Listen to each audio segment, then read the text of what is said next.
Good morning, good afternoon, good evening, and welcome to the Creator Town Hall here on Studio Live today. My name is Pete, and this is a show by creators for creators. We talk all about all things creating music, creating videos, promoting yourself, and getting your stuff out there into the big, wide world. And sometimes I do this by myself, but sometimes I actually get a friend or two in to help me. And today, I'm welcoming an artist. This is a singer, songwriter, and producer Manny from the Lillypillies, and they are a collaboration of friends and family members with colourful sounds crafted with traditional guitars and synths, and influences are broad, combining pop, electronica, and rock. And the indie electro pop rock of the Lillypillies will leave you humming their hooks and melodies after each listen. And I know that's their bio that I just stole from their website. But I actually agree with that because we've played a couple of their songs on Your Music Live, and many of you have already heard them. So, without further ado, drum roll, please. Please welcome Manny from the Lillypillies. How you doing tonight, Manny? Hello. Good to finally meet you. And can I just Absolutely. say that I don't know, it's because I watch the show all the time. I feel like I've known you forever.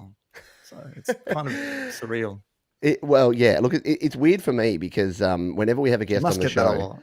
oh, totally. Yeah. Whenever there's someone here on the show that I've interacted with via email and by playing your music, it's like there's something about musicians where as soon as you hear someone's song, it's like you know them intimately before you've even spoken to them. And yeah, it's exactly the same way. And I know I've heard you on Ron's show and on Thomas Christ's show and on a bunch of other shows here.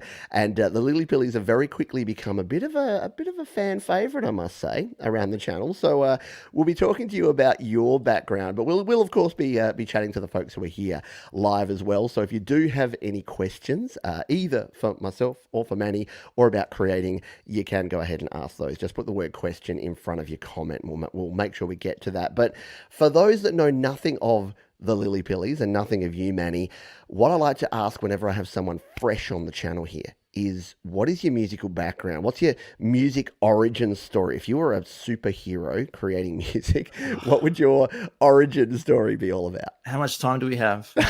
We got 58 No, minutes. I've been, music's been part of my life for forever, really, since I was, since I was a kid. And I guess I started creating music, when I was a teenager, using anything that we could get our hands on. Sometimes it was literally things like pots and pans just to make sounds, and we'd get a tape recorder and Love it. tape, a backing track and try and get another one to put another layer out there. And that's literally how I sort of started being creative. Yeah. And then, as in high school, you start getting into bands because there's people that love they're kind of into the sporty crowd, and then there's the musicians, and I was kind of more into the the musical crowd. But having said that, I actually I've been living in Australia most of my life, but I went to high school in Italy. Oh, wow. And and that's where I formed my first band, and then I left Italy to come to live in Australia. It's a long story, but one of the guys in the Lillypillies is the guy that I was, in the first band with back in Italy. So Wow. that's a lot. I So it told you it was a really long is a. story. Oh no, we're going to dive into this because again, like the whole purpose of this show, the Creator Town Hall, is that we get together for an hour a week and we talk about creativity, and especially in 2020, 2021, when the Lillypillies have kind of come out and started doing their thing, the ability to create music across borders and across divides and do it all digitally is something that we're pretty blessed to be able to do. So do you want to break us down? Who are the Lillypillies? So it's yourself, and in the intro there, I said it's a collaboration of family and friends that are all coming together to Yeah. create music. So it's a couple of my kids who actually ran away when I told them that they should come and introduce themselves to you, and of course they did a runner. And my friend Alessandro. Ciao Alessandro, he's probably watching. Alessandro. And I mean, I'm actually not a great musician. I think my strength is in songwriting and coming up with ideas. And I always have melodies in my head, but I'm not a great musician. And my kids are better than me. And if I have to do a guitar solo, I'm going to call Alessandro because he's a lot better than I am. Nice. So I see the Lillypillies as a collaboration as a band, really, because although I could. I mean, I love all sorts of music. I love electronic music. I love rock music, and I could probably get away with, doing some, electronic music on my own. But I think it's important to actually do what's best for the song. So if I write a Mm, song, if that song needs some guitar, it needs, I'm not going to limit myself. So, yeah. it's So cool. And I've got to ask about the name because I know that when I've played the Lillypillies on Your Music Live and other people have played it, people have been a bit surprised. They're like, "Wow, that's a unique name." And for our friends in the US and Canada and Europe and other parts of the world, probably not familiar with the Lillypilly bush, which is a bit of it's a native plant here in Australia. It's a pretty iconic plant and bush, and I know there were Lillypilly trees around my house when I was growing up as well. What was that? What was the impetus for the band name, the Lillypillies? Well, I have three. First of all, I have three in my backyard, Nice. and believe it or not, it's actually hard to come up with a name Mm. that not only that actually sounds cool, but that hasn't been taken. So I'd come up with all these names, and I'd go to Spotify or YouTube. This is a cool name. It's like, oh, there's already a band called that. And when I sort of came up with Lillypillies, I was expecting the same outcome. I'm thinking, surely there's a band called Lillypillies, and there wasn't. I'm like, oh, quick, grab it. That So is that's so important, and again, because this show is always half about chatting to people and just having a good time, but also half about information for folks that are out there creating. It is super important that you have that unique name because if you go out there and I'm John Smith and then there's 400 other John Smith, you're just not gonna. No one's gonna find your music. You can create the greatest music ever, no one's gonna find it. And here's a cool thing. Here's a compliment to you, Manny, is that I was doing my research for this interview as I normally do, and I went to YouTube and I typed in Lillypillies, and look at that. This doesn't happen very often. There can be bands that have names that are what I think is pretty unique, and you put their name in, and it's a whole bunch of other stuff. But you put the Lillypillies in, and the first thing you get is your channel on YouTube, and then you get your song, and then you get this interview, and then you get how to grow a Lillypilly hedge. So you've actually done so well with the search engine optimization, and this is you with less than 100 subscribers. So once you've got 1,000 subscribers for your channel, you're gonna own that search term, and that's such an important thing that I think a lot of people miss when you start out. It's like you can be a great music producer, but you kind of got to play the game in terms of the search engine stuff as well. So I like that, and I like that. I like the story behind that as well. That you just go in there, you're like, well, which one do we actually have? What actually got you into what got you to like 2021? So you mentioned that you created music back in the past and you started sort of working on music. What happened in 2021 that made you go, yeah, now I'm going to get out there and start releasing music?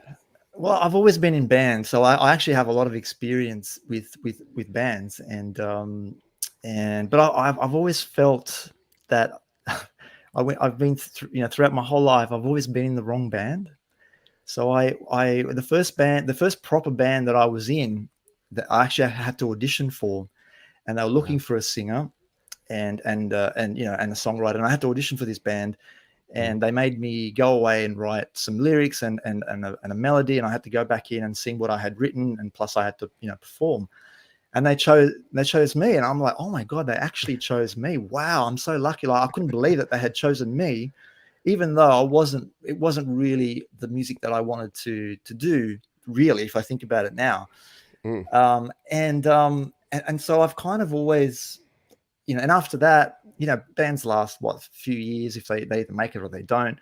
After that, I had invested so much in performing live, and I'd been to singing lessons, that I didn't want to throw the towel in. So I actually joined a cover band, Nice. a working cover band. So we would be getting gigs Ooh. all over Sydney, 3-4 times a week sometimes. It was a job, and but even so, it wasn't really what I wanted to do, because I love writing music and creating music. So being in a cover band, even though I was in a cover band, so I think I spent most of my sort of singing or performing live in the wrong band, and this kind of gave me the opportunity to finally do what I want to do, in my own terms. So I actually feel blessed to be able to do what I'm doing right now. Like I feel so lucky that I can make the music that I finally want to make for the first time probably ever. And then I can make it, I can release it. It's like, anyone that's young probably is not that appreciative of what we can do right now, Yeah. Yeah. because back in the day you had to sort of fit in a certain category. You had to be fit. You had to try and get yourself on a certain radio station, or you had to play Hmm. gigs and get your friends. Now it's like, now you can just release music, and there's a market for anything. There's people that will like rock or hip hop or pop Yeah. or indie or whatever. So yeah, to answer your question, I guess we were all in lockdown, and Mm. I've been creating. I haven't really stopped creating music. It's just that I haven't put it out there. Yeah. But the idea was, because I've been, I've always been writing music, and I've always been a creative person. The initial idea was to sort of grab the songs that I hadn't really done anything with, and finally do something with them, and make them into something. But Mm. funnily enough, when I started doing that, they just didn't sound good to me. So all the stuff that we put out in Lillypillies, which is only like I think we put out 7 or 8 songs in 6 months, is Mm. all brand new stuff, because Yeah. all the old, like, if I look back now at all the old stuff, I just don't like any of it. Yeah. So, And speaking of the stuff that you've got out there, so if you head over to the links, by the way, down in the description are all the links. So if you're watching here live, or if you're watching on the replay, you can check out all the links. But the Maybe Someday EP over here on Bandcamp, and I believe all your stuff's on Spotify and all of the other places. In fact, there it is. There's all the music there on Spotify as well, and you can of course jump over here to YouTube, and you've got a brand new song coming out yes. tomorrow. Why don't you give us a bit of an insight of it? Because, by the way, behind the scenes here, Maddie was super, super kind, because behind the scenes, I'm a big cricket fan, and you may be aware that the Test cricket's here in Adelaide tomorrow. So this show is usually on Thursday night. Maddie was kind enough when I said like 3 days ago, can we make it Wednesday night? He was like, sure. So thank you to Maddie for that. But yeah, this was going to be the song would have been released and we could chat about it. But instead, you can actually set a reminder for it right now for 10 hours time to check it out. Do you want to give us the backstory of this one, what this one's all about and how it came about? Yeah, I mean, as I said, when we started sort of putting out songs under Lillypillies, we didn't really have an audience. Not that we do now. I mean, we've got a handful of people that like our stuff, which I'm very, very appreciative of. But literally, we had nobody. And now that we actually have, some people that have actually written to me and said, we love your stuff, I actually felt a little bit of pressure to come up with something that was good. I'm like, oh my God, imagine how much. Imagine like a real, like a big artist, they must feel a lot of pressure if I'm feeling a little bit of pressure to actually write something half decent.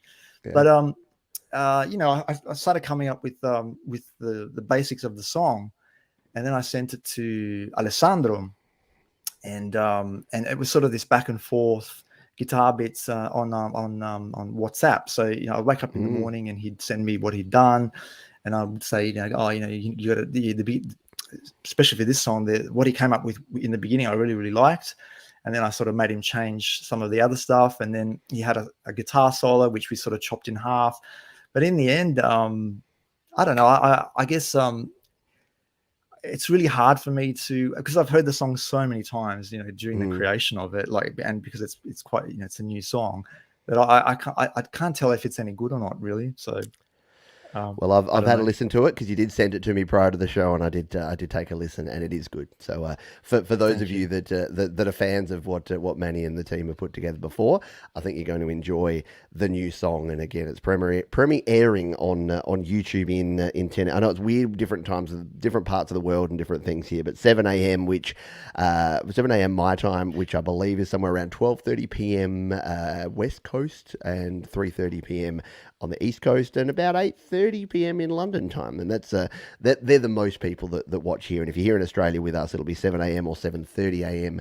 on the East Coast, because it's all in my Adelaide time there. So do check that out. I've just dropped it into the chat here. And if you're watching, have you checked out the video? I did, yeah.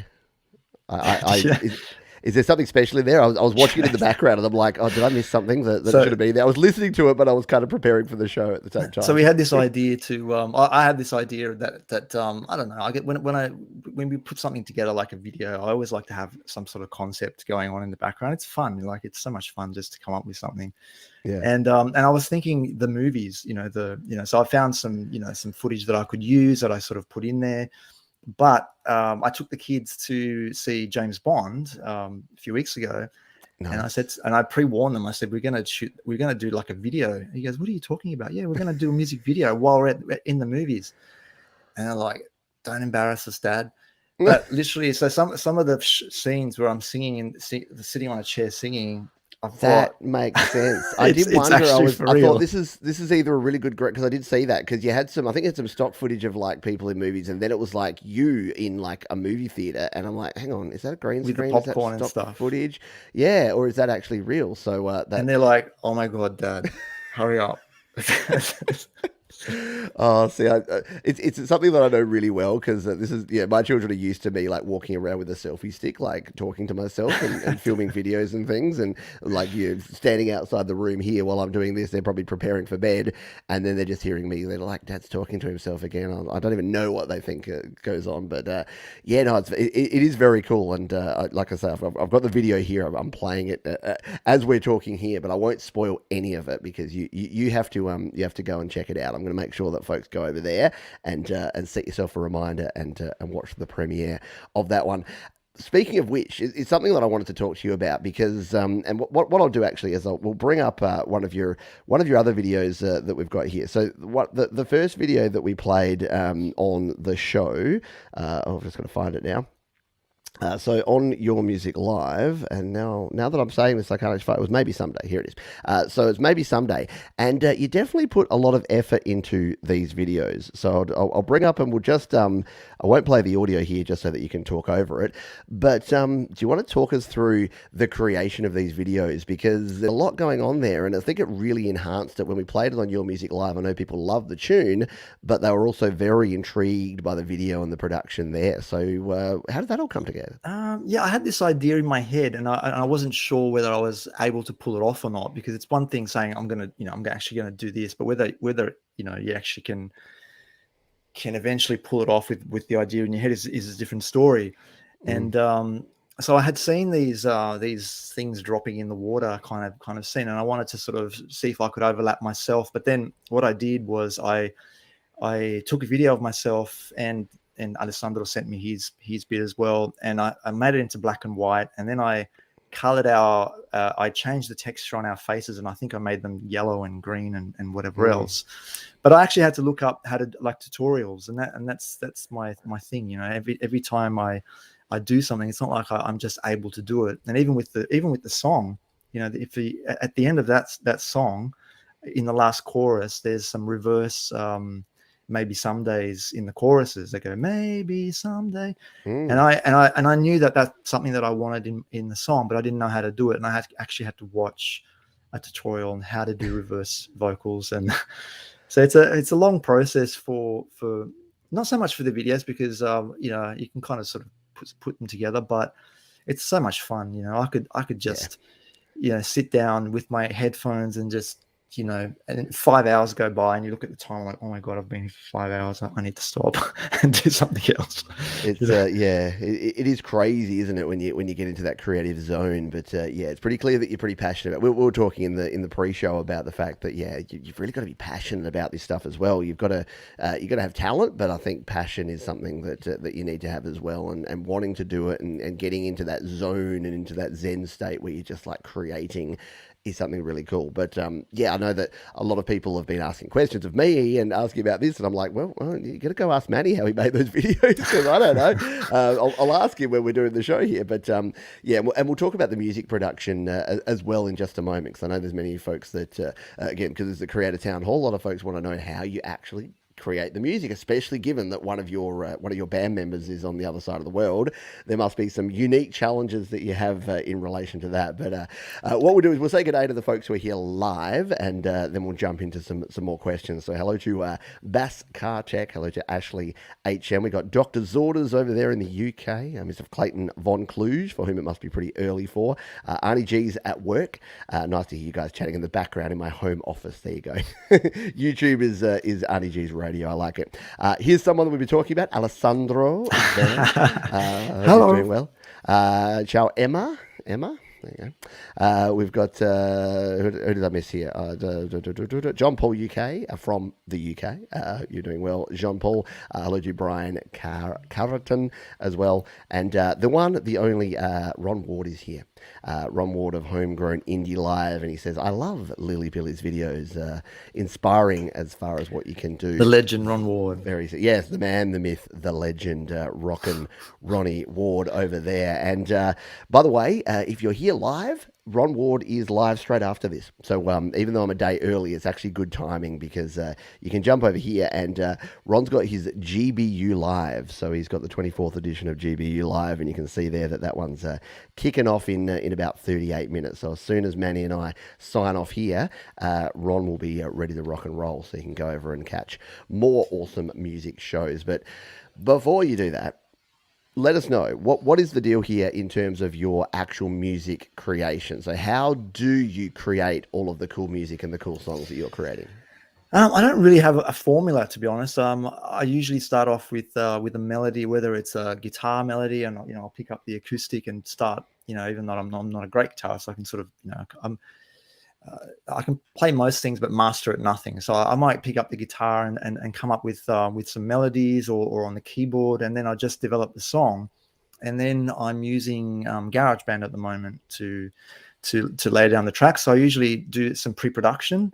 Mm-hmm. And when the song has a little bit of a structure, I tend to replace some bits. So maybe, especially with the vocal, I might do like on the Mac, like a guide vocal, almost like a whisper vocal, and then I'll go and replace the vocal with a real vocal, which, by the way, I've been doing in my car. I'm not sure if I've mentioned it before, but because I don't know, I just feel when you're doing vocals, you have to really feel comfortable. You have to have like a space where you feel comfortable. If the windows are open and the neighbors can hear, like, it's one thing hearing somebody sing with music all around you and it sounds good, but if you've got some crazy guy and all you can hear is the vocal without any music, it sounds, and I get a bit sort of, I don't know, not very comfortable.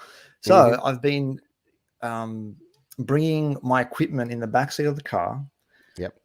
Going to on a Sunday in like an industrial area that I know of, parking the car, making sure that I'm comfortable, and then literally getting the mic out and doing 4 or 5 takes of a vocal, and then going back home, choosing the best take. Sometimes it might be the first chorus or the second chorus and the verses, and then doing all the backups and harmonies and stuff as well, and then literally spending weeks. I spend weeks and weeks just mixing, making sure that it's a very slow process for me. Like I spend a lot of time. Like I'm a bit fussy, and I wish sometimes that I wasn't. But I know that with songs, if you regret doing, if you don't do something that's 100% and then you put it out there, if there's something that's a little bit pitchy or out, it's like, it doesn't matter, and then you put it out, you will regret it later on. It's like, nah, like you wish that you had spent another 5 hours on that. And I've been there, done that. So now I try and whatever I put out, I try and make sure that it's 100%.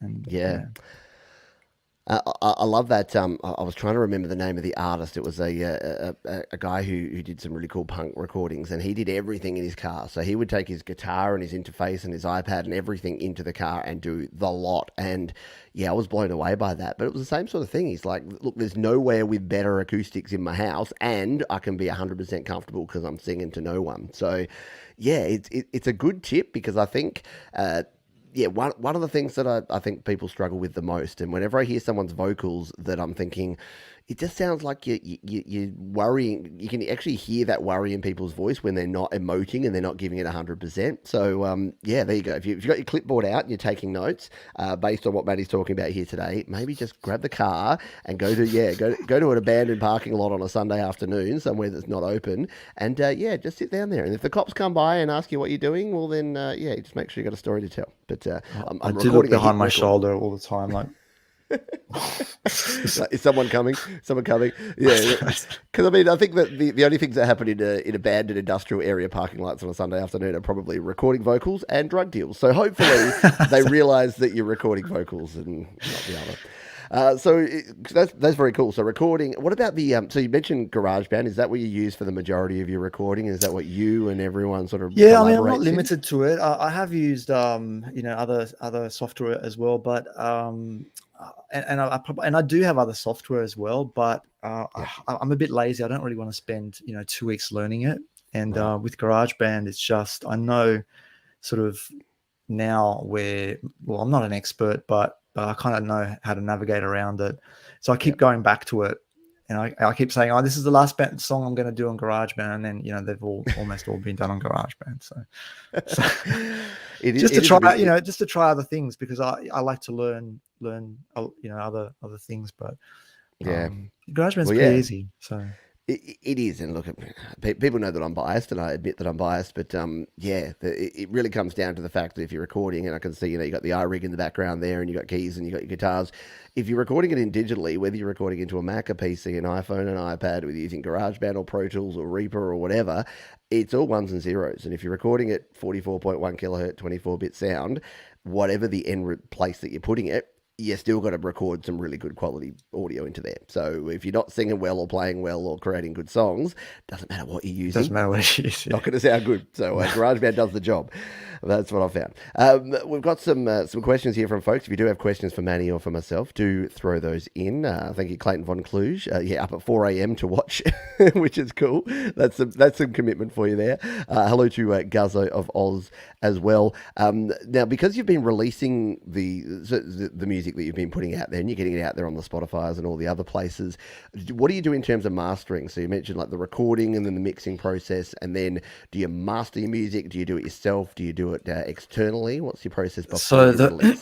the first couple of tracks that we released, they actually weren't mastered, and they sounded terrible, and it was a shame, because one of the songs was actually getting played on Spotify quite a bit, but I refused to have an unmastered song out there. I didn't know what I was doing, but I probably still don't know what I'm doing. But so I pulled it down, and that's with DistroKid you can do that. You can actually take them down, and that was I'm Hypnotized, which we re-released, and I think it's probably I don't know if it's the best song that we've done. It's probably not, but I think it's the best sounding song. It actually sounds really full, more so than maybe the last couple of ones that we've done as well.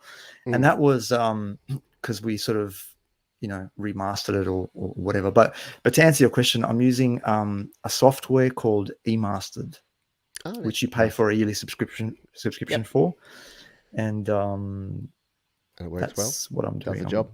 Yeah. No, look, I'm. There's a bunch. There's like Lander and there's eMastered, and I know there's other sort of subscription based services and things that you can use. They all work well. This is the thing. Like it does the job, and like I've mastered in a bunch of different ways, and I've done comparisons of different things. And I think people kind of overthink things sometimes. And I think if you've got a really good song and you've mixed it well, then as long mastering is really, like as you said before, just about making sure that it sounds that radio ready sound. And if you're not happy with it because it doesn't, it's not at that competitive volume, or it doesn't sound like the other songs that are out there, that's the main problem. But listening to your songs, they all sound great. So whatever you're doing, it's working well. Excuse me a moment. I missed the mute button. I knew I had to cough there, and I'm like, I can't find my mute button in time. It'll happen. This is the joy of live, people. And if you are, by the way, thank you to the folks who are here live. If you're watching on the replay, because I know this is I was saying to Manny before, there's an awkward time for folks in the US and Canada, because apart from Clayton von Kluge, who's up at 4 a.m., many of you are probably still snoozing. So if you're waking up and you're having this with your morning cup of coffee, then do leave your comments down below, because I know myself and I'm sure Manny will be down in the comments afterwards and can answer any other follow-up questions that you may have down there as well. So we've talked about the creation side, and I've mentioned a couple of the bits of kit that you got sitting behind there. What is the what's your go-to, your favorite tool, be it hardware or software or anything in between? What's your secret sauce that you sprinkle on your songs that you think people might be interested in, that you've gone, wow, or this is this one thing that makes the Lillypillies sound like the Lillypillies? I don't know, and I don't even know who we sound like, to be honest, because I think I was sending some songs to some radio stations, and a few of them have actually picked it up here in Australia, and one of them was asking, like, who do you sound like? And I'm like, I haven't got a clue whether, I know that it's sort of indie pop or whatever, but if I had to compare it to another artist, I wouldn't have a clue. But I don't know. I guess I'm still figuring it out as far as the creation side, and I've just discovered one thing that I'd never used before is auto tune on my voice, and it's something that I didn't use before, and I've been enjoying sort of experimenting with it. I don't want to overdo it because I know that now it's kind of trendy, and I also want our songs to sort of have that current sound to it as well, because I know that I obviously love my 80s and 90s and stuff, and maybe that comes out in the music, but I kind of want to sort of I'm very aware of trying to keep it. I love pop music. I love all sorts of music. I love 60s. I loved when you did the Beatles a couple of weeks ago. That was amazing. But when I listen to the radio now, I can't, because I have as I said, I'm not a great musician, but I have a really good musical ear, and I can't just sit back and listen to a song and enjoy the song. My mind is always thinking, what's going on there? Oh, that sounds good. What's he doing there? I'm always analyzing the song, and sometimes I go back and I listen to the instrumental version and I actually analyze it. And so I've kind of been, I should probably, and I think Alessandro said to me, get rid of that auto tune. It's too much, like on the songs, on the latest one. So I don't know. It's so much fun to experiment and just to explore, and I can't wait to do more songs, to be honest. It's nice. who wants to do anything else? I want to spend my whole time in this little corner. Creating, exactly, our audio cave. Like, that's what 2020 and 2021 has been great for. I know that there's, look, I don't want to make light of the fact that a lot of people had a lot of struggles in the last 2 years, but if there's a shining light that comes out of a lot of this, is that there's been more music produced than ever before. And I know I got contacts at DistroKid, they're a sponsor of this channel, full disclosure, and they've told me the numbers of how many people are releasing music now compared to 2018, 2019, and it is just phenomenal. It has exploded in growth and popularity, and it's because you can. And it's because people have the time, and we have the. You mentioned at the very start there that I think for a lot of us folks that are maybe older than 30, let's give ourselves that, that have been there and done that, and have been in the demo tape world and the duplication of tapes, and the fact you'd have a carton of tapes in the back seat of the boot of your car. That was your distribution method, and getting your stuff out there on the radio or on a CD or distributed in a record store was unheard of. Yet now you can be up there on Spotify next to all of your favorite artists. It's awesome. I think it's just amazing. Now, spacca tutto, my Italian's a bit rough, but does that mean break things? Is that what he says that your methodology is? Is that related to the auto tune? I wonder, perhaps. No comment on that. We'll move on. Do have a question here from our friend Clayton, who says, do you have any other indie or even home studio artists that inspire you to create? Has one ever, and do you have a favorite? So I guess, I'll say as well as that, like, who are the artists that have inspired you? And it doesn't necessarily have to be sort of indie artists, but who is it that, again, it doesn't have to be about the Lillypillies sound, but are there people that you follow that you think are cool? Well, my very first concert was The Cure, back in a long time ago, and I love all sorts of music. I grew up listening to a lot of like Depeche Mode, New Order, The Cure, and then after that, I loved all the stuff that came out in the 90s. Nirvana, Soundgarden, loved all of that as well. There's not many genres of music that I don't enjoy, to be honest. I'm very appreciative of a lot of music that's out there, and even a lot of stuff that's coming out from these shows. I'm like, whoa, like, some of these guys are amazing. Yeah. No, it's it's very much listening to your music and a lot of people in the community. Like I say this when I do your music live, I admit that I'm like, if someone does something that's got like a tinge of that '80s kind of a new wave, combined with a bit of that '90s sort of punk grunge kind of grime, that's what I'm all about. And I think that's why the first time when you sent me the Lillypillies, I'm like, this is like the '80s meet the '90s. This is like '80s versus '90s, and then kind of polished to be 2020s. So I think that's a really bad example and demonstration. But I think if people go and listen to your music, they'll instantly go, ah, that's what he meant. Yeah, because it has those '80s pop sort of feel to it, a little bit of the synth sound, but then it's got the real guitars in there to really sort of drive it home, and it's got those pop melodies and those hooks that are going to get stuck in you. You said it in your own bio there, which I don't want to embarrass you to say, oh yeah, you create these pop melodies that are hooks, but totally is, and that's the sort of thing. So like I've And there's walked new around. artists as well that I really like as well. Like, I mean, there's the Billie Eilish. She's doing some great songs. There's a band called Churches that I really like as well. Churches with a V. I don't know if you've heard of them. Oh yes, yeah. When Yeah, you said that, I'm like the Church. Were they an '80s band? Oh, Churches, yeah. Churches with a V. You got to spell you got to spell your name weirdly these days. Not good Yeah. for search engine optimization though. But there's there's plenty of good music, especially coming out from Australia as well. I think this country's always had a lot of good music coming out from here. Nice house, yeah. Classic. Jade's thinking of the good old days back in the day with the cassette, the boots full of cassettes and the merch and all the stuff that we had to do back in the day. Now it's like no, print on demand and just go stream my stuff. You don't have to worry about stock control at all. It's kind of cool.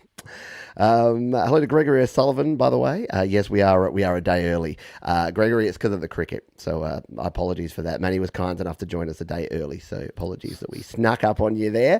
And we're doing it Wednesday night for the next couple of weeks for the holiday season. So thank you for dropping on by, and thank you to Dave Fox who's here as well. And it's only Wednesday, but Friday I'm in love. There you go. See, everyone loves a bit of Cure. Absolutely. Where were we? Sorry, I got off track there with the awesome people that are here. So we've talked about sort of the hardware and the software side and the video creation and the releasing. Now, one thing that you said to me prior to the show tonight, and look, I'll put you on the spot here because you said to me, look, I don't even really know what I'm doing with this stuff because I'm quite new to it. And my response to you was, I think we all are. I think everyone here is starting, like everyone started at zero. Everyone's kind of making up as we go along. And everything is changing on a yearly, if not couple of yearly basis anyway, around how you actually create and release and promote and talk about music. So do you want to just sort of talk about sort of the last, I guess, 6 months, like looking at the videos and the release here, it's been a pretty whirlwind 2021. So going from the start of 2021 to now, what have you learned about this whole process of I guess, promoting and getting your music out there? Because I know it's what a lot of people out there want to know about. So much, and it's the part that I actually don't enjoy at all, is the promoting, but it's it's necessary. Yep. Again, I've watched a lot of tutorials and on how to do it, and I spent just the whole week creating YouTube channels and Facebooks and Spotify, TikTok, and Instagrams, and there's so many out there, but yeah, I mean, there's I'm still learning. I'm still don't know what I'm doing half the time with regards to promoting. But again, it's something that has to be done. It's necessary, and even like I think I discovered you, Pete, on Slaps because I think someone had mentioned. I think it was Doctor's Orders or yeah, who was it? Jerry Gomes. I think it was. It was Jerry. Yeah, I think it was Jerry. It was Jerry. Yeah. And again, I had no clue what Slaps was or what this was all about. And I think we're blessed that we have someone like you that has this community of people where we can do this. I feel blessed that I actually get to make the music that I want to make whenever I want to make it, and I can release it whenever I want to release it. It's crazy. It's genius. Yeah, I say a lot that we live in the future, and that's kind of my little sort of catch cry because I think we do, and I think that, again, not to sound like an old man yelling at clouds, but I think sometimes I look around and I'm like, people that are complaining about, not getting views or not getting listens or not getting followers or subscribers. And I get it because very few people make music just to listen to it themselves. Creating art, like art is only art when it's I shared. I did up until 6 months ago. There you go. And that's the thing. Like every time I say that, I get proven wrong. And this is the thing. Every time I say like, oh yeah, no one wants to create music for themselves, and then I get a bunch of people saying, I only want to create music for myself. Actually, like I don't want to share any of my stuff. And I've come around to that there is this a subset of people that want to, because I'm always like create, record, release. That's going to be my big mantra for the last sort of 5 years. But I guess I've kind of changed release to some folks like you and me, well, you now, and me. You want to get your music out there because you want it to be heard, or at least to be able to be heard. But I think getting it finished, like letting go of it, is more of the release that I talk about these days. And I think the good thing about this, and I don't know if you can actually, I'll ask you about this, because my biggest problem before I started this channel, before I started my journey back into it, because I had a whole other life before I came back into music in about the age of 35. So before that, I would not finish songs. I would start, I would, create a song, I'd write a lyric, I'd write a song, and it would get, 50%, 70%, 90%, sometimes 95% done. But I would never actually say there is a finished song, because I didn't have that, I'm going to release this and share this, because it was only for me. Did you suffer with that, or were you able to actually finish songs back before you started? Yeah, no, I finished a lot of the songs, but it kind of didn't really occur. I didn't do it to release them, really. I just did them because because I've got sort of music in my head that I need to get out, and I'm a creative person, and I was just doing it for the fun of doing it. I've probably got 2 albums worth of songs just sitting there that have never been heard before, but Yeah.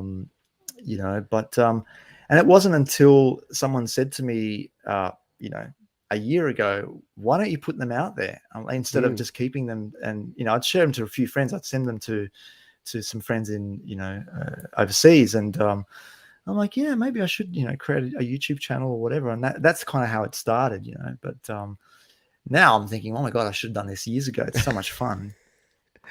It is, yeah, I know. Again, and that, look, to be honest, this is, without getting too wanky about it. To be honest, this is kind of the mission I've been on for the last sort of 5 years. Is that I think there's so many people that are sitting there, and the reason I do this show every week, because it's a bit of a weird show, because we just sort of talk randomly and we have guests on and we do things. But I think if one person sitting out there at the moment is creating music and not sharing it, and then they're like, actually, this is the week that I'm going to get the courage up to actually share my music with, one person, 2 people, 5 people, it doesn't have to be like the world, but starting to share your music. Because I mean, you only have to look at the comments coming in here, like Marcus Cannell saying, yeah, the Lillypillies has a nice sound in their songs, and the songs are very strong. Been playing them on Spotify over and over. Horns up for them.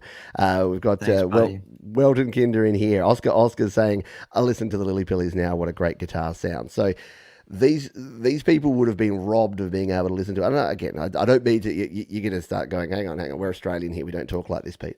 But people don't get the opportunity to hear this sound, and it's not that everyone's going to love you. Let's be honest. There's some people that are just going to go, not for me. Yeah, that sounds not for me. And it's the same with all of us. But you're going to find people that are actually digging on the sort of sound that you're putting out there. And that's such an important thing these days, to actually share that creativity and to get it out there. So kudos and it's to also, you. It's also fun to see how far you can take it. Like, it's like, oh, wow. Like, how far can this go? Like, and not because I'm overly ambitious or anything, but it's just fun to see, your I guess, your art going forward, and seeing how far you can take it. 100%, and I think that's the cool thing. Like you mentioned before, and we'd forgotten, so I apologize to Jerry, because I'm sure it was Jerry. I think I got an email from Jerry actually, and he's like, "Oh, have you checked out this band, the Lillypillies, on Slaps? They're really good." And I'm like, "Oh, I better check them out." And I think I then just sent you a message on Slaps, and I'm like, "Hey, I do this show. You want to submit a song?" And then I see these things happening all the time. These trails of people that are going through, and then Thomas Christ will go, "Oh yeah, Lillypillies are good," and then you'll submit a song to him, and then Ron Ward will get hold of it, and then the whole GarageBand users group will be like, "Oh yeah, we like this as well. We want to listen to this." And just that community of like, it's kind of the new way. And I think there's still importance in the mainstream, like you mentioned, and we'll talk about it in a sec. Actually, you mentioned about sort of radio stations and airplay and that sort of thing, but that organic growth, that word of mouth that I like to say because it's on computers online. Word of mouth is like the new way that people discover music. Like radio is still there and it's still a thing, but sometimes it's like, oh, I was told by this guy who was told by this girl who was told by his niece that this is a really cool band. You should check them out. And then you do. And these days, as opposed to just listening to them, you can actually talk to them. You can interact with the actual artist that's behind the music. That's cool. That's very which cool. I think is super awesome. Yeah, and I've been chatting to other artists as well. Like we've been exchanging Yeah. ideas, and I often chat to 15th Bend, and he's a great guitarist, and just making new connections and new friends. It's amazing. It's very cool. I did see that again in my research. I'm just like, I'm in the comments of yours, and I'm like, oh, 15th band.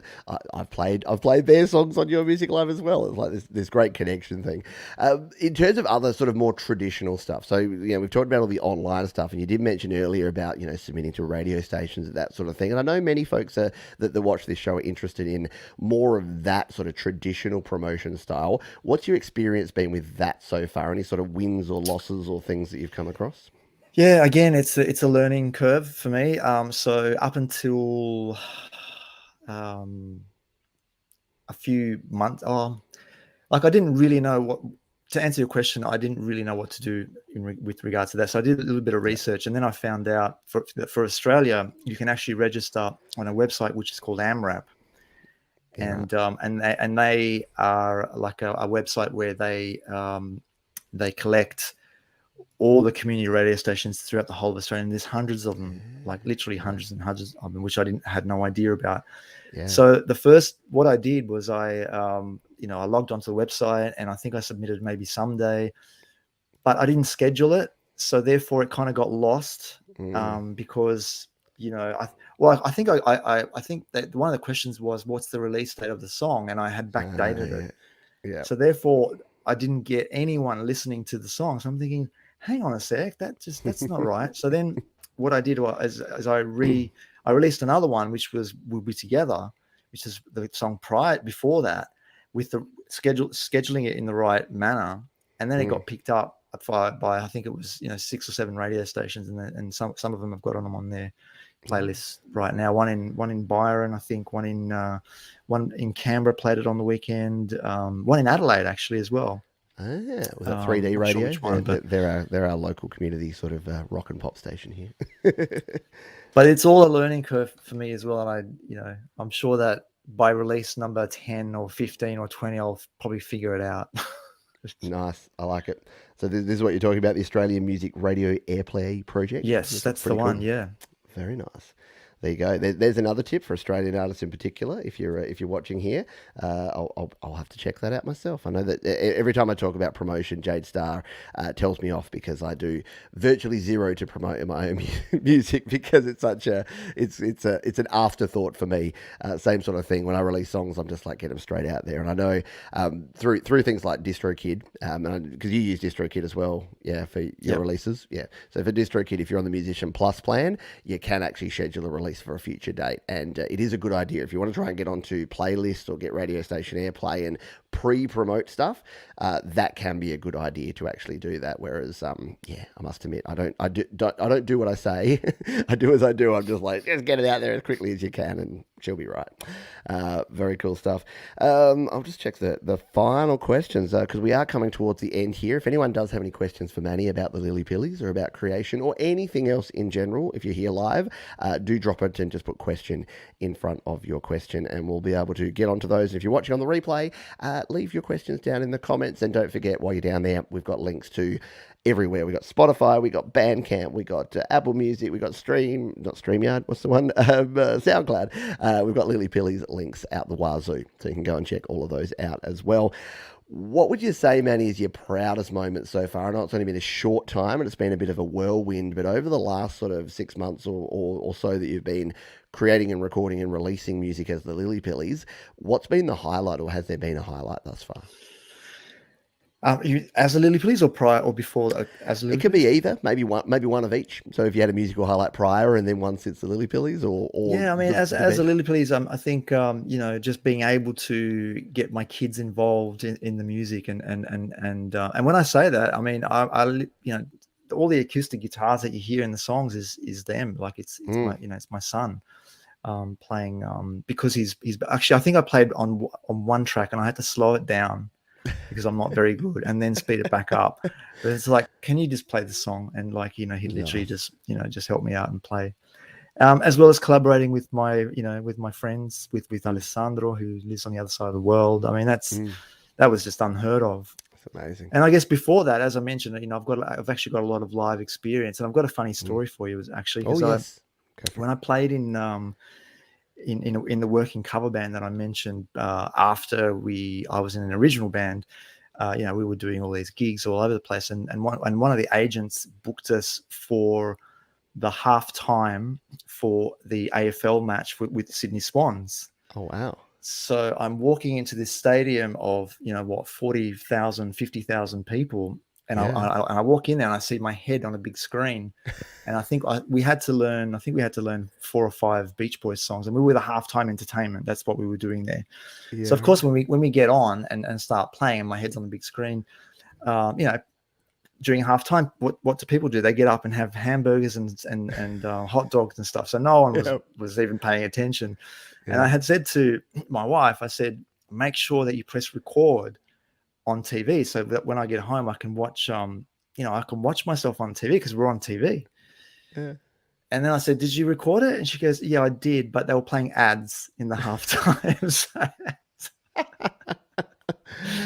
That is, So yeah, that is sadly a common occurrence at those live events. Yeah, here in Adelaide, we have a similar thing with the Christmas pageant, and my daughter was singing in a choir at the Christmas pageant, and yeah, same exact deal. Is that every time she was singing, it was ad coverage, and sounds like your band was doing the same thing. Like it was for the people drinking their beers and eating their hot dogs and listening to you in the background, but no one else got to hear it, which is always a bit of a sucker.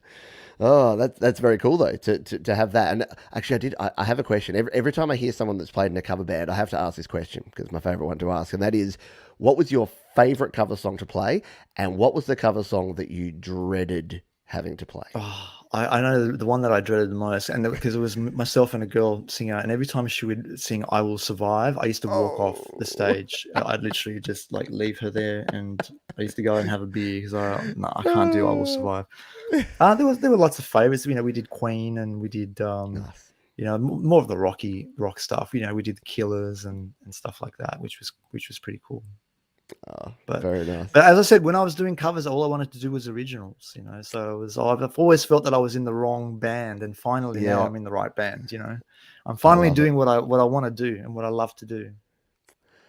Yes, no, I do love it, and I know many folks say the same sort of things that play in cover bands, especially the party band genre. I would talk to people because I used to work I used to have a corporate gig before this one, and when I say before this one, like a year ago, and yeah, I would be at these awards nights and events and things, and it would be this really sad looking party band. You could just tell that there was no energy and no life in them. They were trying, and they were putting on there, and they would be playing the "I Will Survive," and they'll be playing the "Blame It on the Boogies," and they'll be playing was the Jump, like Van Halen's, and then they'd just go, and you'd just see them walk off, and if you like, they'd bring all the energy, and then if you spotted them in the corner, they'd just be sitting there with like their beer, like their face in their beers, like at the break between sets, and you'd just be like, those poor buggers, like they've played Blame It on the Boogie for the 15th time this week, and they just are over it, and hey, it's Christmas party season, so they're probably all out there. So shout out to anyone playing in a party band right now. Maybe come home and do your own Lillypillies like project to get the creative juices flowing again. That might be a good idea.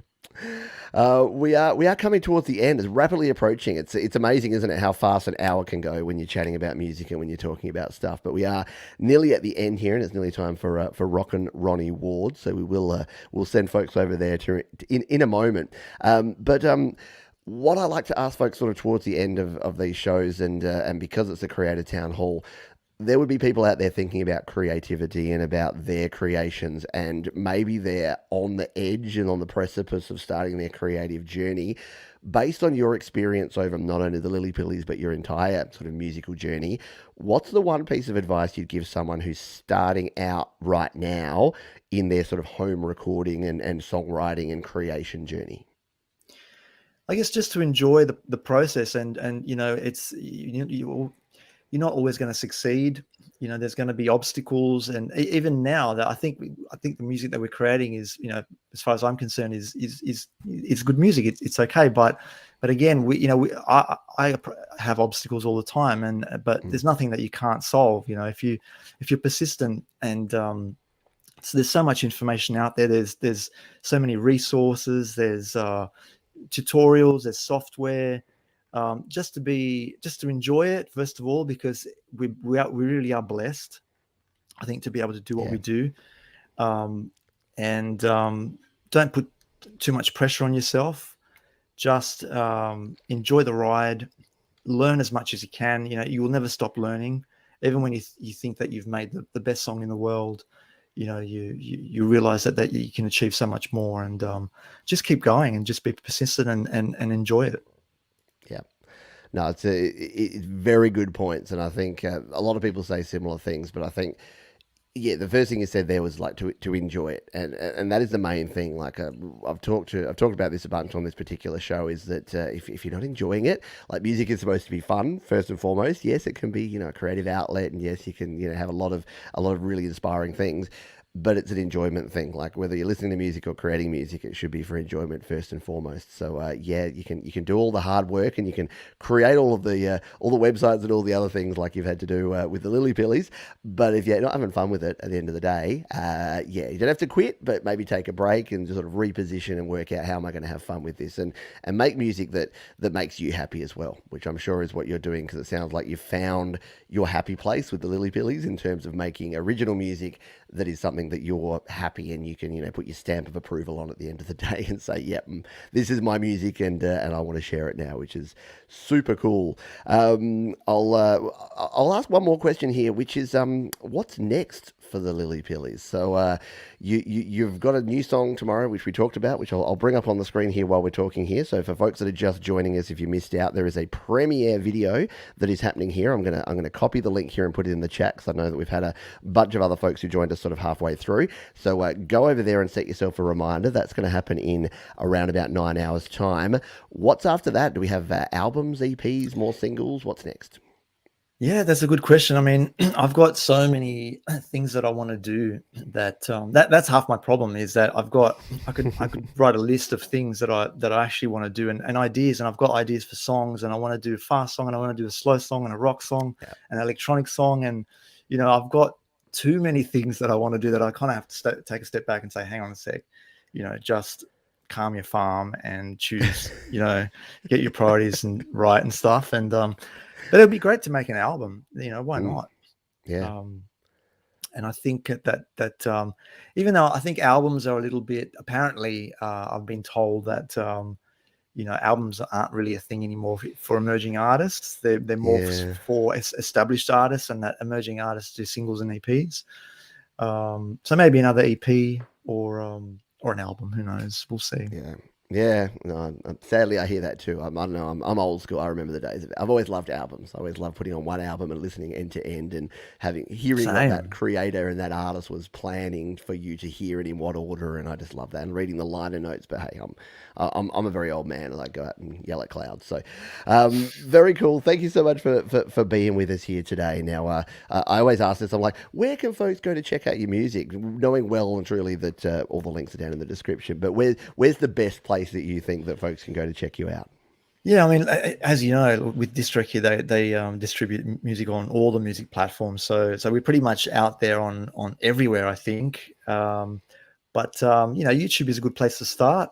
YouTube and Spotify, and then Yep. there's a million other platforms that I've never even heard of before, and apparently we're on those as well. So Well, we're just skipping through. Look, you've even done a Facebook banner, which is more than I. Whenever I release a new song, I always forget to change up all the other things. So you've clearly got it down here. So you've got your Facebook banner there ready to go. So do yourself a favor and keep up with what Manny and the team are doing on all of the different platforms, on the Instagrams and the Facebooks and the YouTubes, and all of those are linked down in the description so that you can check them all out. And as we mentioned before, and as Jade is now saying, Rockin' Ronnie Ward is up next with his homegrown indie live. In fact, it's his Garage Band live show here on a Wednesday evening here in Australia. So that will be kicking off in like 1 minute. So why don't you folks jump on over there and you can check out some really cool indie music like the Lillypillies and like a lot of the other great members of this community.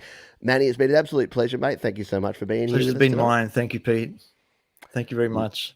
Love it. And thank you everyone for hanging out with us here tonight. If you're watching on the replay, again, we love you just as much. If you had some fun here tonight, you can do us a favor. You can hit the thumbs up. You can follow Manny in all the links and the whole Lillypillies team down below. And until next time, remember, be kind to yourself, be kind to others, keep creating, folks. And we'll see you next time here on Studio Live today. Take care, guys.